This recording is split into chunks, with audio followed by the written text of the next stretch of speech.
Covid काल में लोगों के रोजगार चले गए, जिसके बाद कई लोगों ने अपना ही स्टार्टअप शुरू कर दिया। देहरादून के रहने वाले दीपक कोठियाल ने भी प्रदेश भर का भ्रमण करने के बाद अलग अलग राज्यों की कलाओं को एक मंच पर लाने के लिए एक कंपनी बनाई, जिसके माध्यम से वह सभी को जोड़ सके और अपना भी रोजगार शुरू कर सके।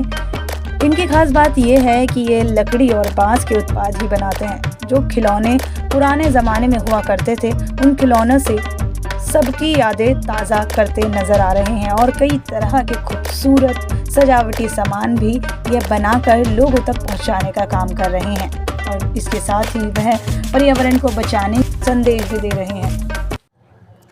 कोविड काल ने कई लोगों की नौकरियां छीनी हैं, लेकिन नौकरी जाने के बाद लोगों को रोज़गार देने के लिए देहरादून के एक युवा हैं दीपक जी, उन्होंने जो है एक कंपनी शुरू की, इको गलियारा, जिसके बाद उन्होंने सिर्फ देहरादून के लोगों को ही नहीं बल्कि देश भर के जो कारीगर होते हैं उनको भी एक तरह से जोड़कर एक मार्केटिंग मंच देने का काम किया है और वह आज जो है देश के कई जगह के कारीगरों से जो है सामान ले रहे हैं, जो कि हाथों से बहुत खूबसूरत तरीके से बनाते हैं और उसे जो है देश भर में ही कई एग्जीबिशन और कई तरह से जो है बेच रहे हैं। सीधे उनके पास चलते हैं। दीपक जी, सबसे पहले तो ये कि जैसे कि लॉकडाउन में, जैसे कि आपने बताया, लॉकडाउन में किस तरह से आप क्या रोज़गार करते थे? लॉकडाउन में से पहले क्या नौकरी थी आपकी? हाँ, उससे पहले मैं एक एनजीओ में काम कर रहा था, जहाँ हम बच्चों के साथ काम कर रहे थे।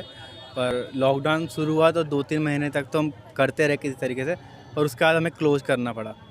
तो फिर प्रश्न आ गया जीवन में कि अभी क्या करना है, आगे क्या करना है। तो पूरे 1 साल तक तो इसी से जूझते रहे कि अब रोज़गार के लिए और जीवन यापन के लिए क्या करना है। फिर कहीं पर ये आइडिया आया कि हम खुद के रोज़गार के लिए भी कुछ कर सकें और बाकी और लोग जो हैं, जो काम कर रहे हैं और कुछ करना चाहते हैं, कुछ कमाना चाहते हैं, तो उनके लिए क्या कर सकते हैं। तो फिर हमने एक कंपनी शुरू करी इको गलियारा के नाम से, जिसमें मैं और मेरा भाई, मैं दीपक कोठियाल, वो ज्योति कोठियाल, हम को फाउंडर हैं। तो पिछले 1 साल से हम इसमें काम कर रहे हैं और अभी लगभग 5 या 6 राज्यों से के कलाकारों के साथ मिलकर हम काम कर रहे हैं, जिसमें बंगाल के, त्रिपुरा के और गुजरात, 5-6 राज्य हैं जिनके साथ हम काम कर रहे हैं और प्रयास कर रहे हैं और राज्यों को भी इसमें जोड़ पाएँ।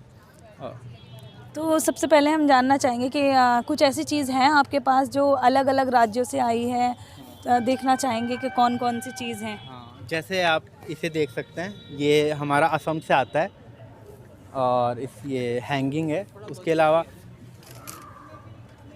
जो ट्रे हैं ये भी हम असम से मंगवाते हैं। कर्नाटक वाला हमारे पास ये सामान है, ये कर्नाटक से बन के आया है। और इसके अलावा हम कर्नाटक से खिलौने भी मंगाते हैं। चन्नापटना एक जगह है, तो चन्नापटना में क्या है कि बहुत सैकड़ों सालों से जो इंडियन के ट्रेडिशनल टॉय थे वो चन्नापटना में बना करते थे। पर धीरे धीरे जब चाइनीज़ मार्केट आया और प्लास्टिक के खिलौने आने लगे तो लोगों ने इंडियन टॉयज़ खरीदने बंद कर दिए, जो लट्टू थे और दूसरे खिलौने। तो जैसे हमने यहाँ एग्जीबिशन लगाई है, उसके अलावा अभी इस समय हमारी राजस्थान में एग्जीबिशन लगी हुई है, पंजाब में एग्जीबिशन लगी हुई है, जिससे दोबारा से जो पुराना समय की चीज़ें थी वो लाइमलाइट में आ सके।